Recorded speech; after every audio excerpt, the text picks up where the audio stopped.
The ink was still wet when he signed it. I know, because I was standing close enough to watch.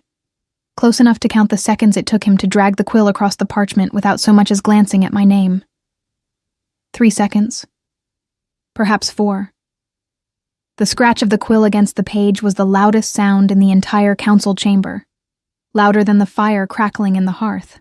Louder than the wind pressing against the high stone windows. Louder than the breath I was holding in my chest like a prisoner behind bars. King Cale of Dawnmere did not look up. He never looked up. Not when I entered. Not when the royal scribe placed the document between us with trembling hands, because even the scribe understood the weight of what was happening, even if the king did not. Not when I signed my own name first, carefully, in the small and unpracticed hand of a woman who had spent more years carrying trays and mending linens than holding a quill. My letters were uneven. His were perfect, cold, decisive. 3 years of marriage, dissolved in the time it takes a candle to burn down half an inch. I had told myself I would not cry. I had made that promise standing before the cracked bronze mirror in my chamber that morning, braiding my pale gold hair with fingers that would not stop trembling, telling my own reflection, "You will not give him the satisfaction." And I kept that promise. I kept it even as Lord Brennan, the king's chief advisor, rolled the parchment and tied it with the black ribbon of dissolution. Even as the guards near the door shifted their weight and looked away, uncomfortable in the particular way that men are uncomfortable when they witness something they cannot fix with a sword. I kept it right up until I turned to leave. Lady Ella. His voice stopped me at the threshold. Deep, controlled. The voice of a man who had never once in his life said anything he did not mean to say. I turned, slowly, because I had learned long ago that stillness was the only armor available to an Omega in a court built for alphas. King Cale was looking at me then. Finally, those pale gray eyes, the color of winter sky just before snow, the color of ice over a deep river, settled on my face with an expression I could not name. It was not guilt. It was not grief. It was something more complicated than either, something that lived in the space between I know and I will not say so. "You will be given safe passage to the village of your choosing," he said, "and a modest allowance, as befits your former station." Former station. 3 years ago, I had been a healer's apprentice in the border village of Ashwick, collecting wild herbs along the frost-bitten riverbank and treating the village elder's gout with poultices that actually worked. I had been nobody. The third daughter of a miller who died owing debts, living quietly in a world that had no particular expectations of me, and therefore no particular disappointments either. Then the king's men had come to Ashwick looking for an Omega, any Omega, to fulfill an old treaty clause that required the Alpha King of Dawnmere to take a bonded mate before his 30th year, or forfeit the alliance of the northern packs. There had been no ceremony to it. No courtship, no song, no choosing. Just a beta soldier reading names from a list, and a village that went very quiet when mine was called. I had become queen the way most things happen to Omega women in kingdoms like this one, without being asked. And now I was unbecoming queen the same way.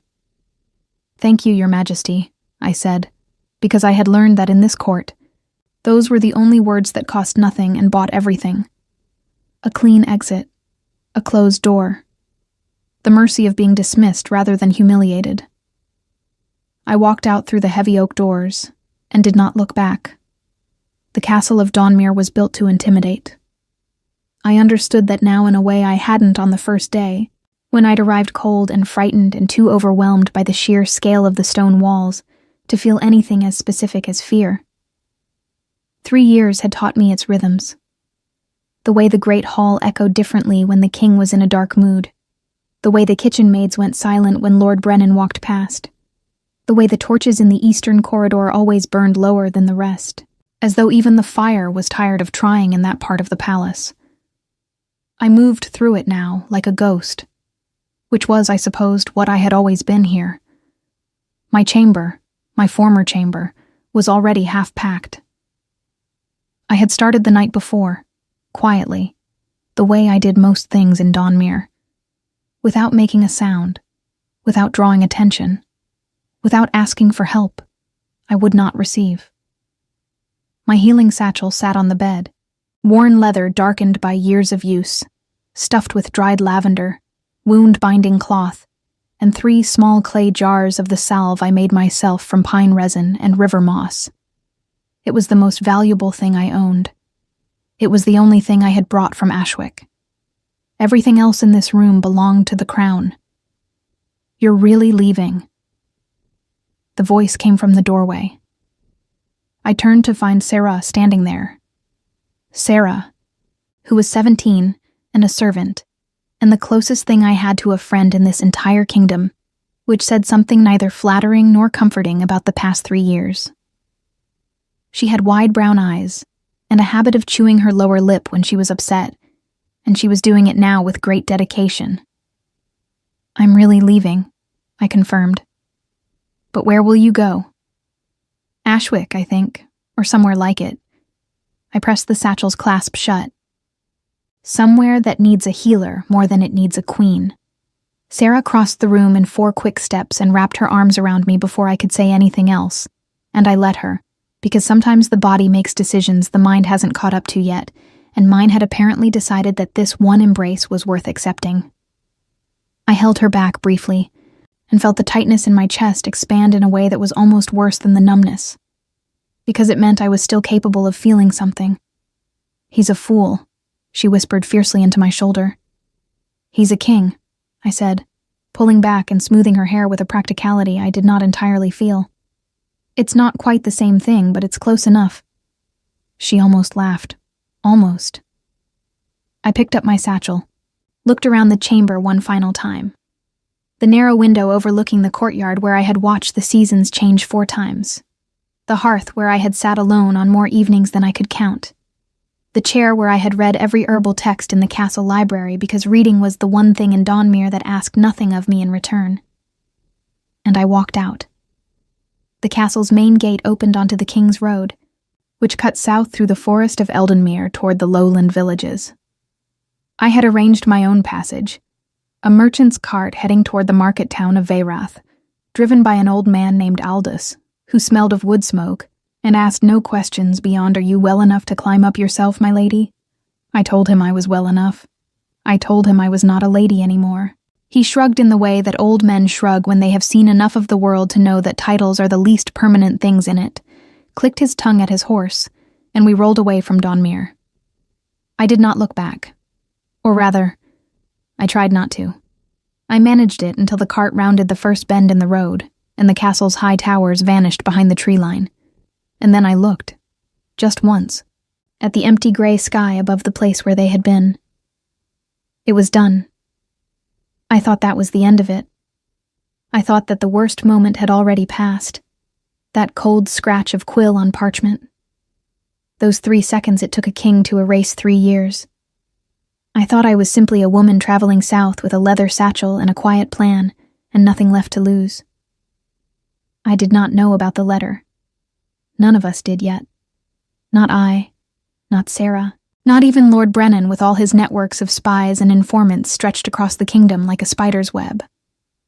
The letter was already on its way.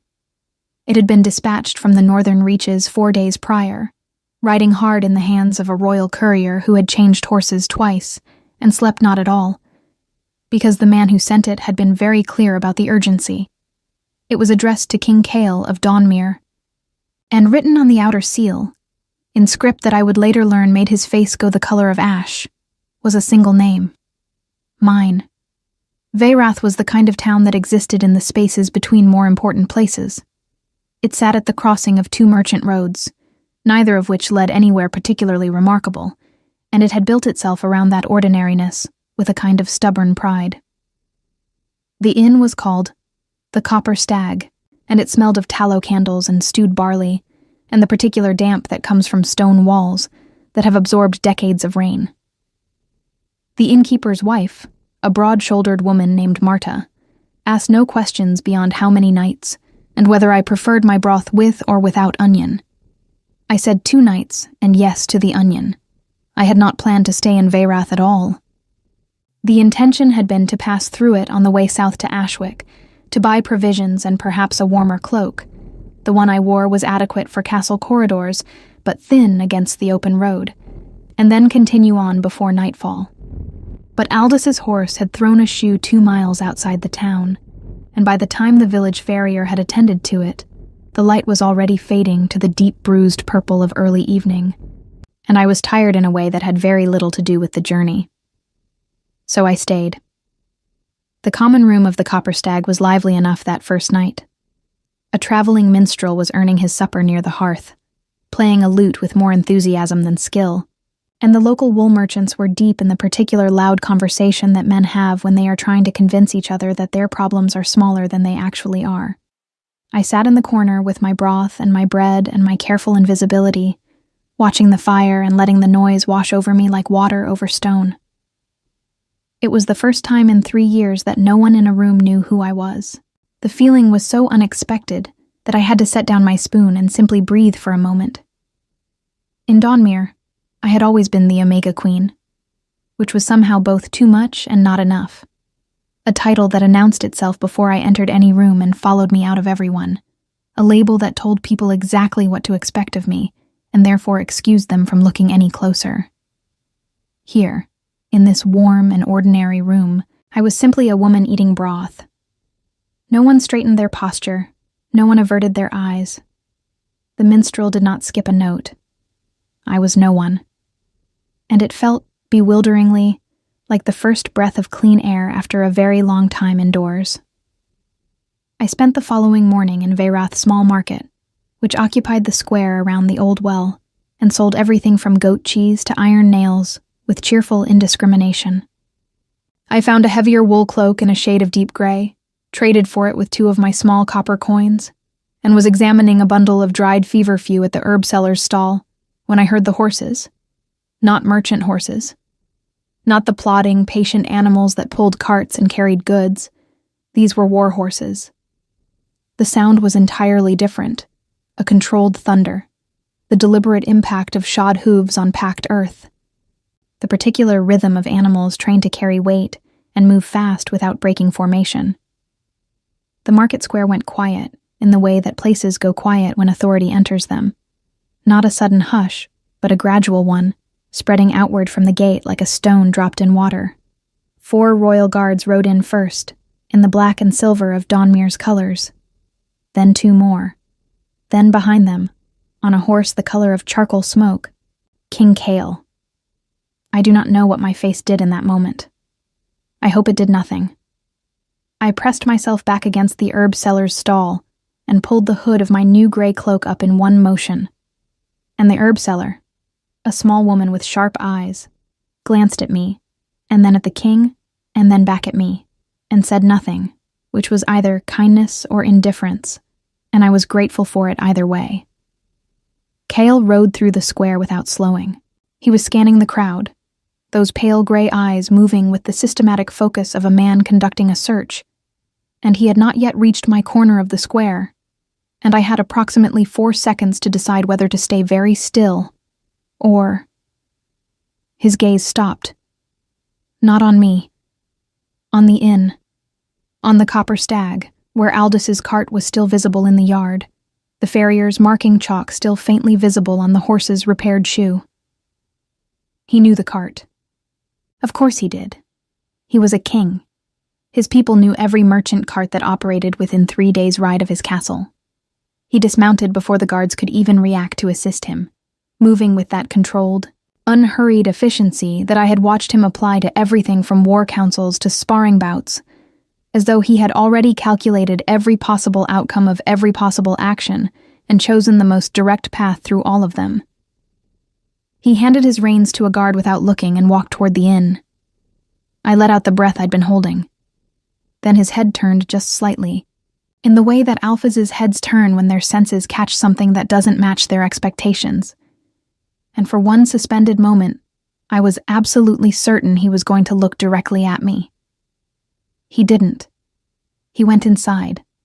I bought the feverfew, and walked very calmly to the far end of the market, and stood behind a cartload of turnips, and thought very hard about what to do. The answer, as it turned out, was made for me. Sarah found me behind the turnips. She was breathless, her brown hair escaping its braid, her cheeks flushed from hard riding. She had clearly pushed whatever horse she'd borrowed from the castle stables well past a comfortable pace. She grabbed my arm with both hands and looked at me with the expression of someone carrying news too large for their body to contain. "Ella," she said, low and urgent, "you have to hear what happened. Sarah." "A letter came. Yesterday, just after you left." She pulled me further behind the cart, lowering her voice to something barely above a whisper. "From Lord Cedric of the Northern Reaches. He's the head of the Stormvale Pack, one of the oldest bloodlines in the kingdom, tied to the old treaties from before Kael's father's time. I knew the name. Anyone who had spent time in Donmir's court knew Lord Cedric, a powerful man, ancient in the way that northern wolves sometimes are, with alliances that stretched back generations. He had always made me uneasy in the 2 occasions I had encountered him at court, though I'd never been able to articulate why. "What did it say?" I asked. Sarah's grip on my arm tightened. "He's claiming you, Ella. Lord Cedric. He says that under the old Northern Accords, a treaty older than Donmir itself, any Omega released from an Alpha King's bond becomes a ward of the Northern Pack if she carries no other claim. He says the dissolution of your marriage activated an old clause. He has legal standing under pack law." She paused. "He sent men to collect you. They were meant to intercept you on the road south. The cold that moved through me then had nothing to do with the morning air." "He can't," I started. "He can, Ella. Under the old law, he absolutely can. That's what turned the king's face white. Lord Brennan read the letter aloud in council and Kael—" She stopped, swallowed. "I've never seen him look like that." "Like what?" She searched for the word. Like something had been taken from him. I stared at her. The market noise continued around us, merchants calling prices, children running between stalls, the ordinary, unstoppable machinery of a morning in a provincial town. And I stood in the middle of it, feeling the ground shift beneath my feet in the particular way it does when you realize that the story you thought you were in is not the story that is actually happening. I had thought the worst was behind me. The signing, the dismissal, the cart rolling away. I had thought I was free. "Ella." Sarah's voice dropped to barely a sound. "The men Cedric sent. They know you took the south road. They will reach Veyrath before midday." I looked at the inn. Through its small square windows, I could see the suggestion of movement, a dark shape that might have been a tall man with braided black hair, bending over something on the table. Reading a letter, perhaps. Working out where I was, I thought of Lord Cedric, whom I had met twice, and both times felt the particular chill of being looked at not as a person, but as a thing of value. An Omega, unattached, legally claimable. I thought of the old Northern Accords, which I did not fully understand, but which Sarah's face made very clear I should be afraid of. I thought of the road south, which was suddenly no longer safe. And then, because I had spent 3 years in a castle learning to think clearly under pressure, I did the one thing that made sense. I walked toward the inn, toward him. Not because I trusted him, not because 3 years of being invisible to a man had somehow become a foundation for anything, but because the devil you know, in a kingdom full of devils, is sometimes the only calculation available to a woman with a healing satchel and 40 copper coins and no allies worth the name. I pushed open the door of the Copper Stag. King Kael looked up from the letter in his hands.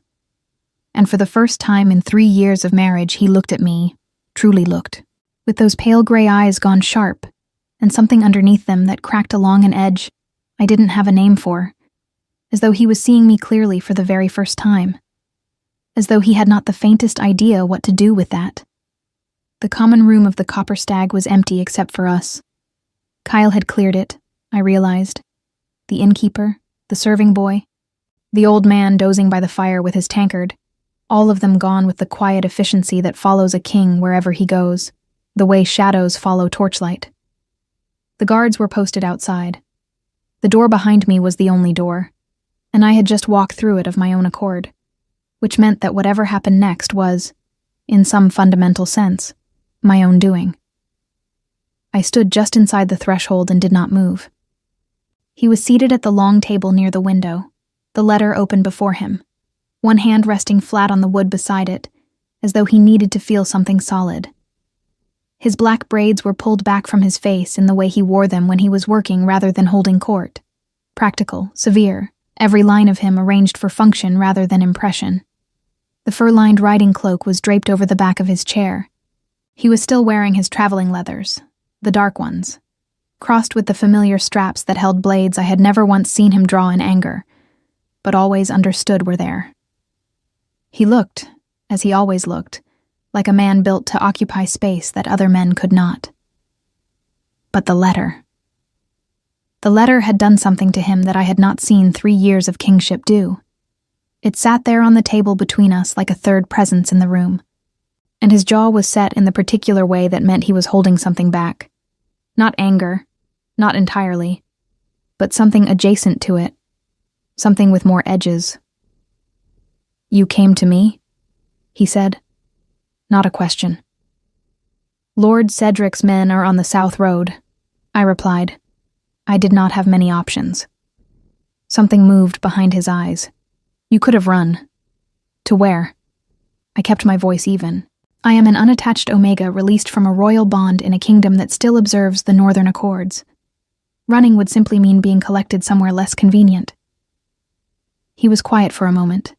Then he said, with a precision that felt almost careful, "You know about the Accords." I know what Sarah told me 20 minutes ago, which is apparently more than I knew about my own legal standing when I signed that document yesterday. I did not mean for that last part to carry an edge. Or perhaps I did. I was honestly uncertain, and that uncertainty felt important to acknowledge to myself, even if not to him. "What does the letter say exactly?" He looked at me for a long moment, that new, unguarded way he'd looked at me when I walked through the door, as though something in the landscape of his perception had shifted, and he hadn't yet decided whether to adjust to it or resist it. Then he turned the parchment toward me. I crossed the room and read it. Lord Cedric's prose was formal and deliberate, the language of a man who had spent decades constructing arguments in the old Pack tongue. But the meaning was plain enough. Under the Northern Accords, ratified 200 years before Dawnmere existed as a kingdom, any Omega of unmated status discovered within the Pack territories, or released into unprotected status by a dissolving Alpha bond, fell under the protective claim of the nearest Pack Lord. Cedric was invoking that clause. He had apparently been watching for exactly this opportunity. The letter outlined his legal standing in 5 precise paragraphs, named me by my full name, Ella of Ashwick, former Queen Consort of Dawnmere, and concluded with a date, 4 days hence. He would arrive at Dawnmere's borders in 4 days to formally claim his ward. I set the letter down. "He's been waiting," I said. "Yes." Cale's voice was flat. "He knew you were going to dissolve the marriage." A pause, longer than the question warranted. "It appears so." I pulled out the chair across from him and sat down, because my legs had made a decision independent of my pride, and I had learned early in life that there are times when sitting is simply the correct tactical choice. I folded my hands on the table and looked at him directly, something I had spent 3 years carefully not doing, because direct eye contact with an Alpha King in his own court is a social act with consequences, and I had been very committed to having no consequences. We were not in his court now. "Why did you come after me?" I asked. He did not look away. "Because you are my responsibility. I was your wife. You dissolved that yesterday, in approximately 4 seconds. I signed the dissolution," he said, with a precision that felt like it mattered to him, though I couldn't yet see why. "That is not the same as—" He stopped. His hand on the table pressed slightly flatter against the wood. "The dissolution was meant to free you. I was advised that an Omega of your standing would have more autonomy, more choices, without the constraints of the royal bond, that you would be better served by— By whom? I interrupted. Lord Brennan? The silence that followed that question was very informative. Lord Brennan advised the dissolution, I said. It was not a question. I watched his face confirm it without moving at all, which was its own kind of answer. And Lord Brennan did not mention the Northern Accords. No, Cale said. He did not. I sat with that for a moment. In 3 years, I had catalogued Lord Brennan with the careful attention that invisible people give to powerful ones. His habits, his allegiances, his particular way of making suggestions sound like conclusions. I had thought him simply loyal to the crown, in the narrow way that ambitious men are loyal, usefully, conditionally, always with one eye on the next arrangement. I had not thought him capable of something this deliberate, this architectural. He wanted me removed, I said slowly. And he wanted me removed in a way that put me in Cedric's reach. Kyle's jaw tightened. That is my current understanding, yes. Why? What does Lord Cedric want with me specifically? You are not simply an Omega, Kyle said, and something in his tone shifted, became more careful. The way a man's voice becomes careful when he is about to say something he should have said a long time ago. Your bloodline, your mother's line, from Ashwick. It traces back to the old healer wards, the Omegas who held the peace treaties between packs before kingdoms existed. An Omega of that lineage, bonded to a Northern Pack lord, would give Cedric a claim not just to you, but to the ancient neutral territories between our borders. He paused. Territories that Dawnmere currently holds by treaty. I stared at him. You knew this, I said. When you married me, you knew what my bloodline meant. I knew it was significant. He held my gaze steadily, and I gave him credit for that. At least, he did not look away from the weight of what he was admitting. I did not understand, then, all of what it meant.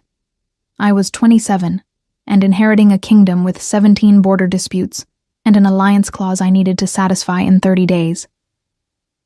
He exhaled once, quietly, through his nose. I am not offering that as an excuse. I am offering it as a truth you deserve to have. 3 years of silence, condensed into a single sentence. You deserve to have. I looked at my hands on the table. My uneven handwriting had signed my name to a document yesterday, and I had told myself it was an ending. Every woman who has ever been moved through the world like a piece on a game board knows the particular exhaustion of that specific kind of acceptance. The way you learn to call making peace with it what is actually just surviving it. I was very tired of surviving things. What do you propose? I asked. Cale reached inside his riding cloak and drew out a second piece of parchment. This one was sealed but not opened. He placed it on the table between us, not pushing it toward me, not keeping it from me, simply placing it in the space we shared. Before the dissolution document was finalized, Brennan brought me this to sign as well. He told me it was a standard letters patent transferring your household accounts. His gray eyes met mine. I signed it without reading it. As I signed the dissolution without— He stopped himself. As I signed the dissolution without reading it, without looking. What is it, actually? I asked. A secondary ward transfer document, pre-signed. It names Cedric as your guardian in the event of dissolution. He paused. My signature is already on it, Ella. Brennan has it. If Cedric's men reach him before we return, it becomes legally binding. The fire in the hearth popped and shifted. Outside, I could hear the distant market noise, ordinary and oblivious. Brennan had the document. Cedric's men were on the road. And somewhere in all of this machinery that had been constructed around me without my knowledge, I was the one thing that everyone wanted and no one had thought to ask. I looked up at Cale. Then we go back, I said. Something crossed his face, relief, or something that wore relief's shape but was heavier underneath. It will not be simple. Brennan has allies on the council. If we challenge him openly, he will use the document before we can— I know, I said, "but I am not without skills." He looked at me, again with that look, the one I didn't have a name for yet, the one that felt like noticing after a long time of not noticing. What skills does a healer's apprentice bring to a council dispute? I stood, picking up my satchel from the floor where I'd set it. "I have spent 3 years walking invisible through your castle," I said. "I know where every lord keeps his private correspondence. I know which guards take their rest in the eastern corridor at the second bell. I know that Lord Brennan has a meeting with the weapons master every 3rd morning, and that he keeps his most important documents in the iron chest beneath the loose board under his writing table." I settled the satchel strap on my shoulder. I know these things because no one ever thought I was worth watching. The silence that followed was different from the silences I was accustomed to from him. This one had texture, weight, the particular quality of a man recalibrating something fundamental. "We ride within the hour," he said quietly. Outside, the sound of horses, unfamiliar ones, arriving hard from the southern road, broke through the market noise like a stone through glass. Cedric's men, faster than Sarah had thought. Kyle was on his feet before the echo died, one hand already at the door, and he turned back to look at me with those winter-gray eyes and said, in a voice stripped of all its kingship and containing something rawer beneath, "Stay close to me." It was not a command. That was the thing that moved through me like warm light through cold glass. It was not a command. It was something that had not yet found its proper name, spoken by a man who was only just beginning to discover he needed to find one. I followed him out into the sharp morning air. We rode hard. Not the measured, ceremonial pace of a king moving through his kingdom with banners and escort. This was something faster and quieter. 6 guards in tight formation, Cale at the center and me beside him on a borrowed mare that was smaller than the others but sure-footed and willing. The King's Road north was familiar beneath us, the same stones that Aldous' cart had rolled over just yesterday in what felt, now, like a different era entirely. The forest of Eldenmere pressed close on both sides, its bare winter branches laced together overhead like the fingers of 2 hands attempting to hold something together, and the cold came off the trees in waves that smelled of pine resin and frost and the faint, particular sharpness of impending snow. I tucked my chin into my gray cloak and focused on riding.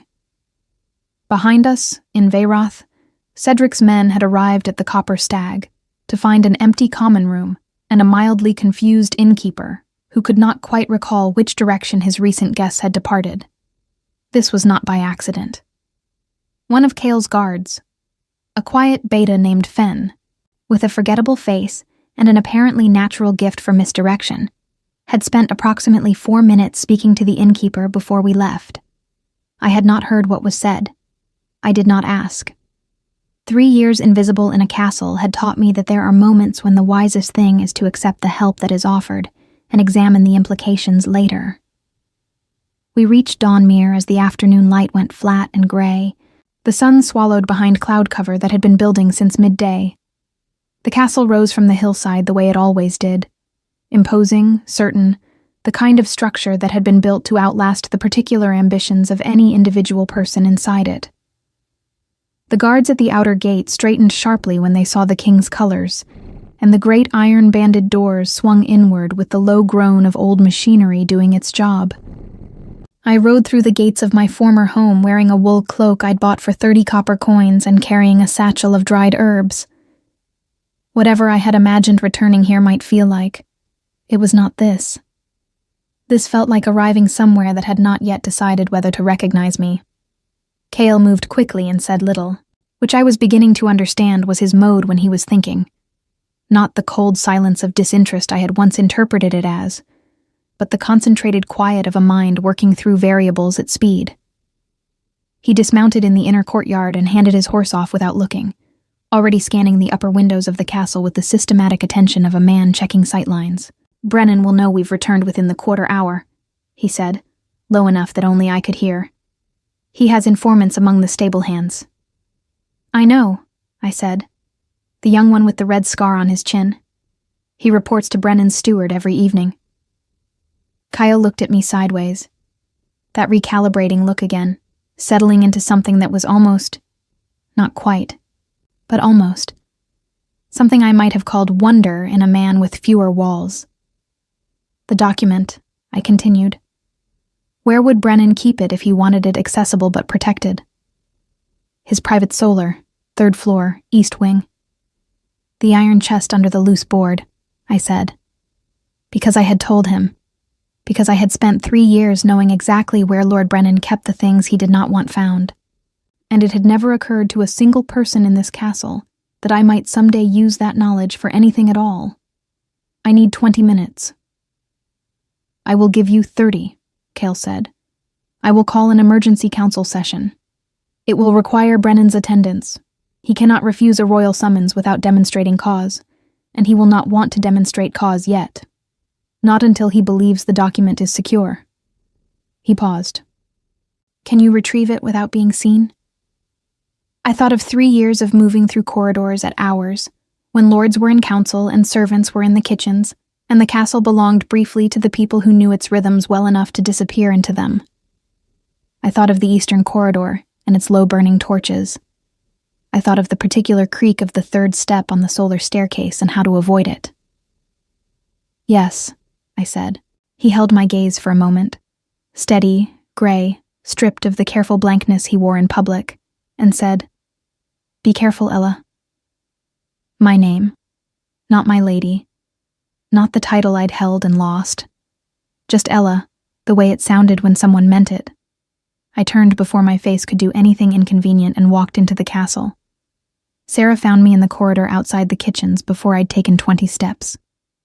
She appeared from a side passage like a very agitated ghost, grabbed my arm, and pulled me into the alcove behind the old tapestry of the hunting scene, a hiding spot we had discovered together in my 2nd year here, when Sarah had needed somewhere to cry after a particularly sharp word from the head housekeeper, and I had needed somewhere to sit quietly and feel invisible in peace.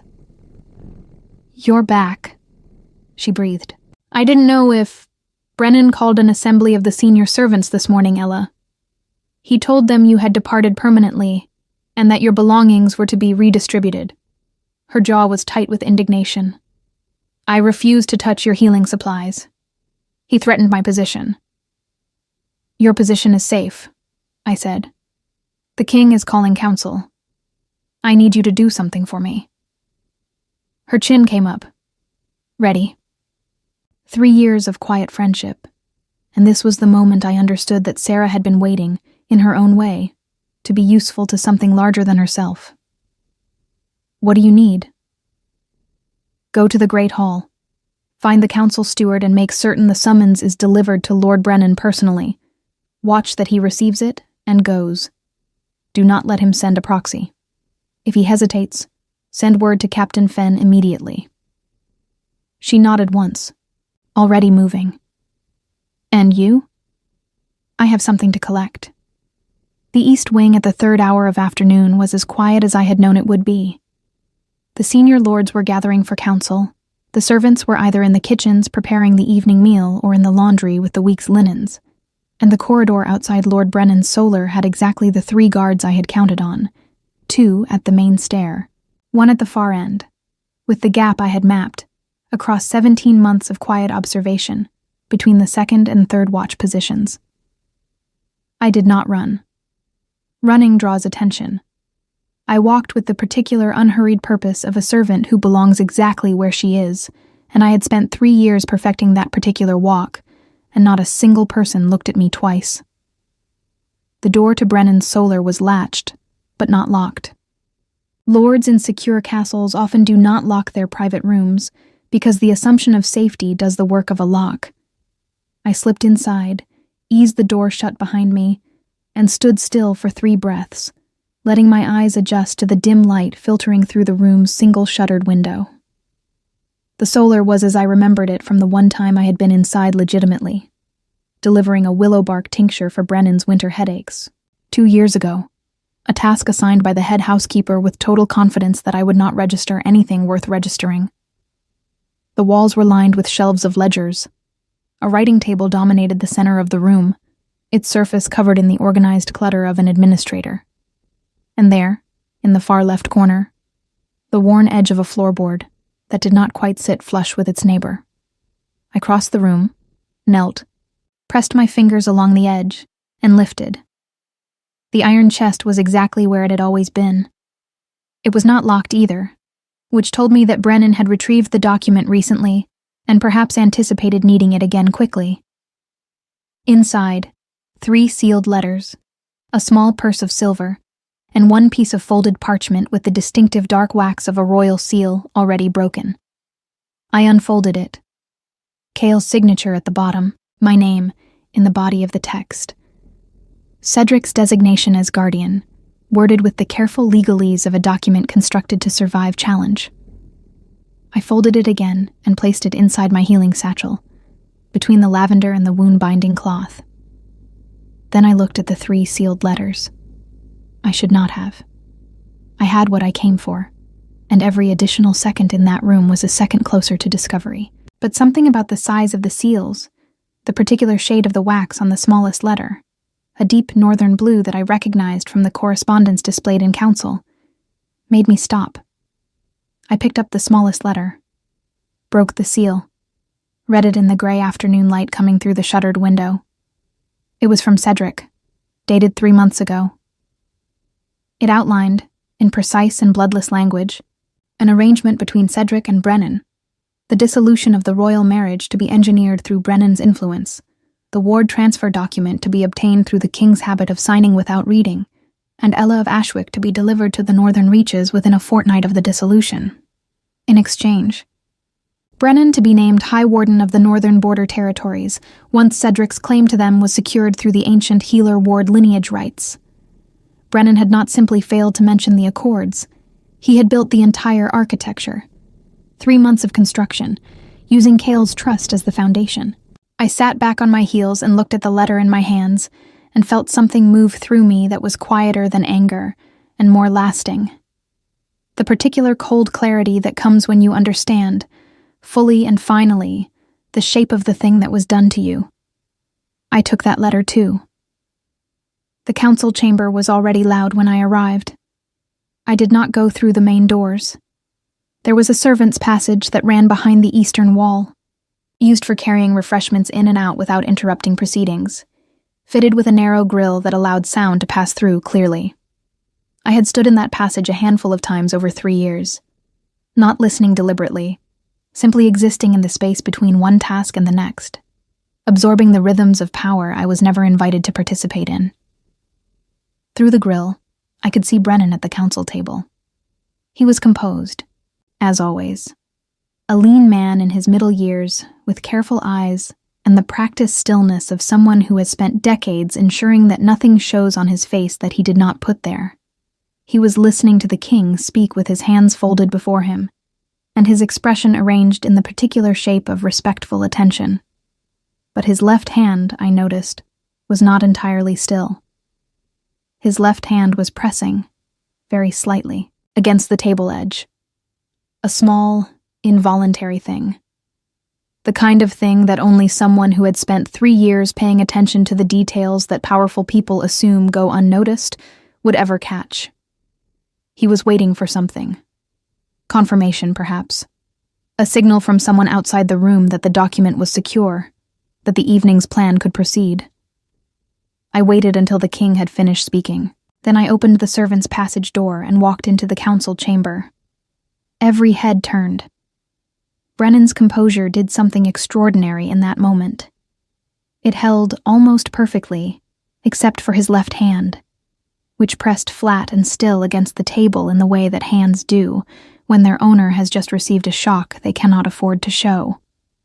His eyes went to my satchel, then to my face.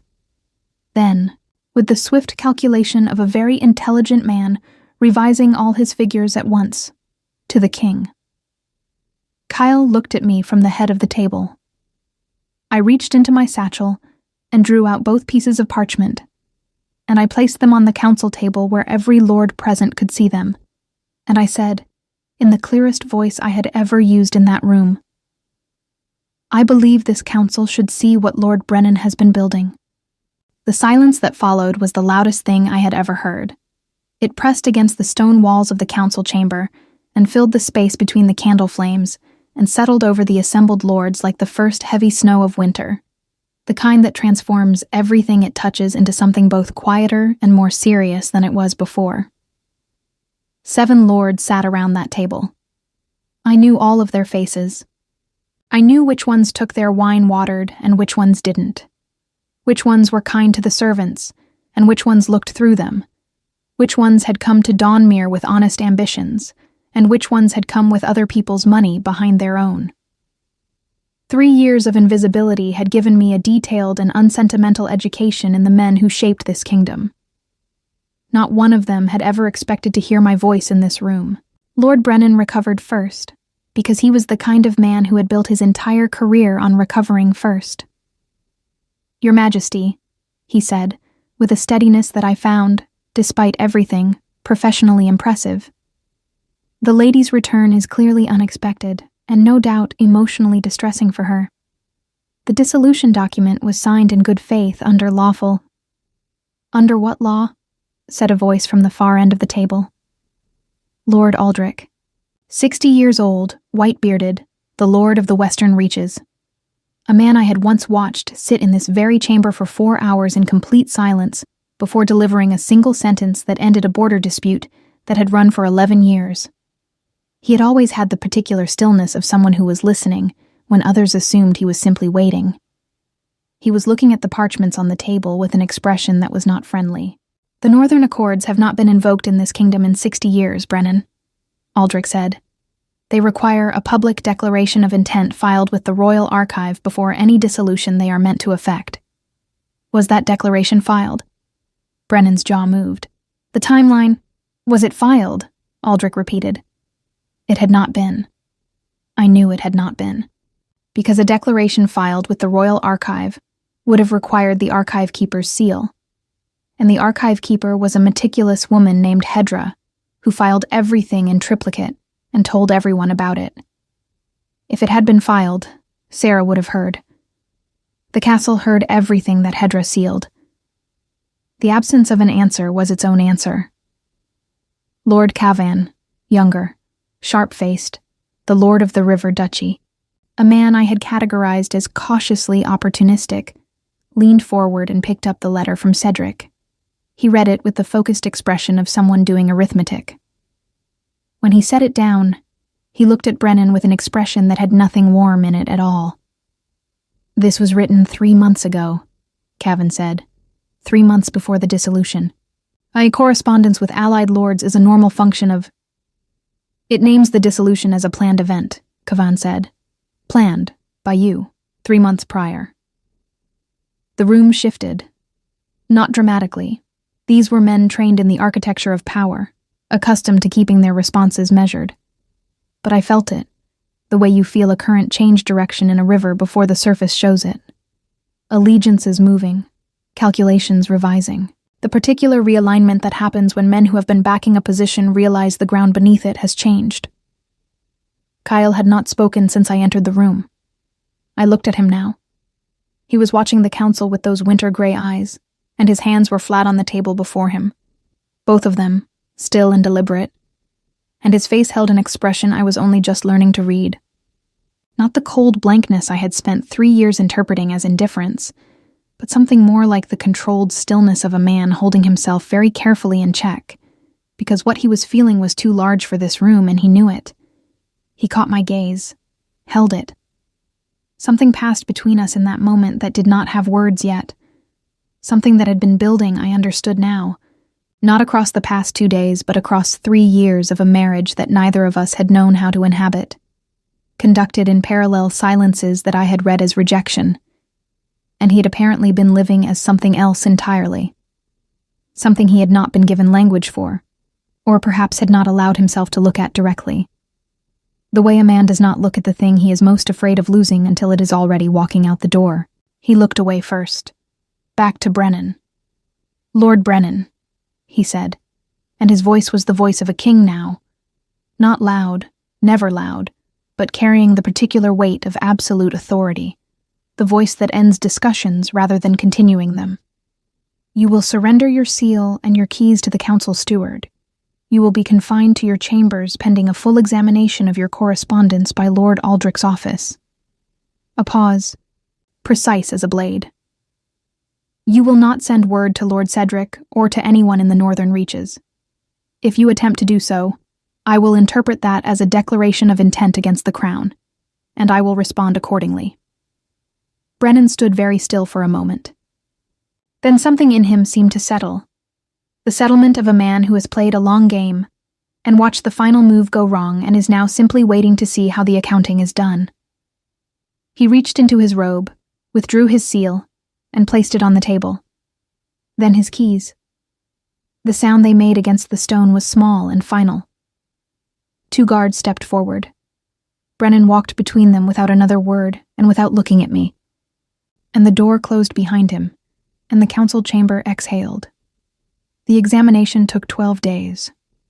I know because I counted them, occupying a strange in-between space in the castle that no one had quite worked out how to classify.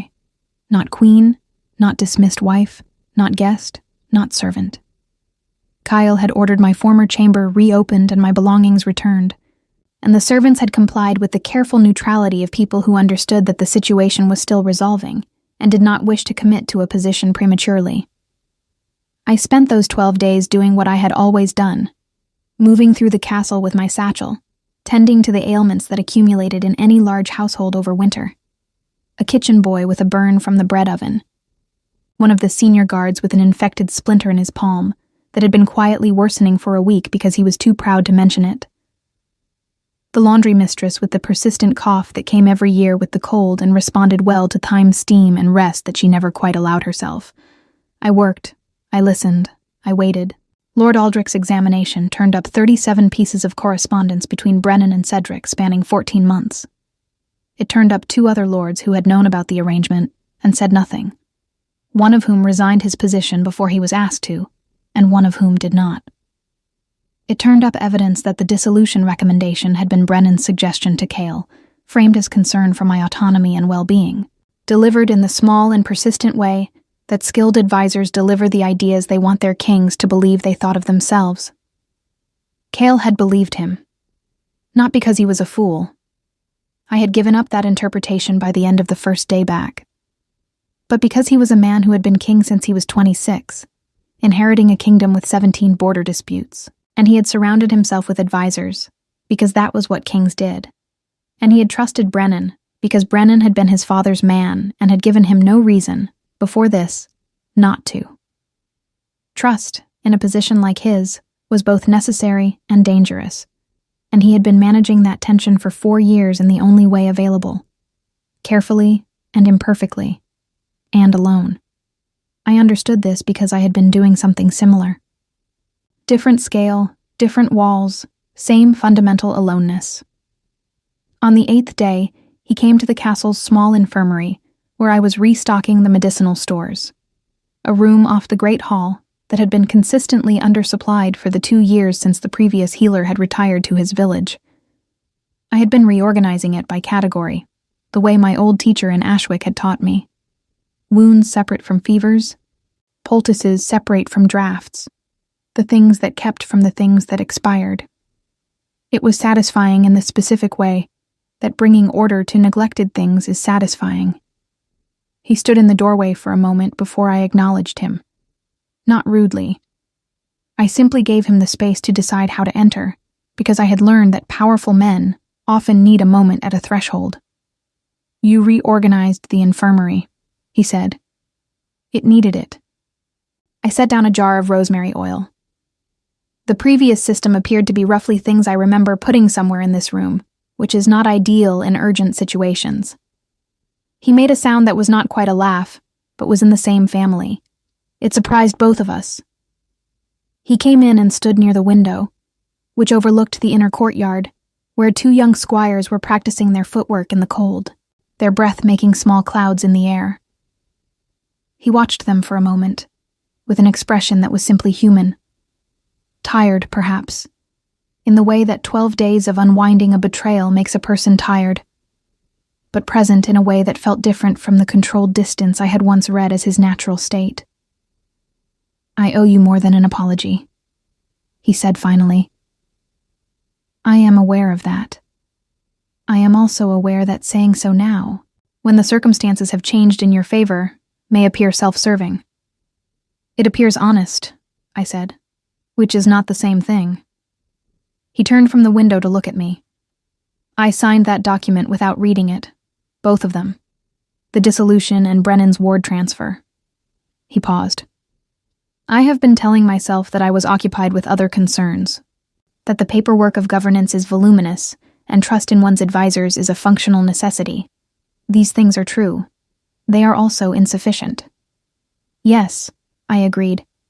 They are. He accepted that without flinching. Why did you come back to the inn? You had the road south. You could have kept going. I considered the question, as I had considered it several times over the past 12 days, turning it over the way you turn a river stone, examining what it looked like from different angles. Because running has a cost, I said finally. I have spent a great deal of my life accommodating circumstances I did not choose, and there is a version of accommodation that is wisdom, and a version that is simply diminishment. I could not always tell the difference. I looked at him steadily. I could tell the difference that morning in Veyrath. He was quiet for a long moment. Outside, one of the squires landed a particularly good strike, and the other one yelped.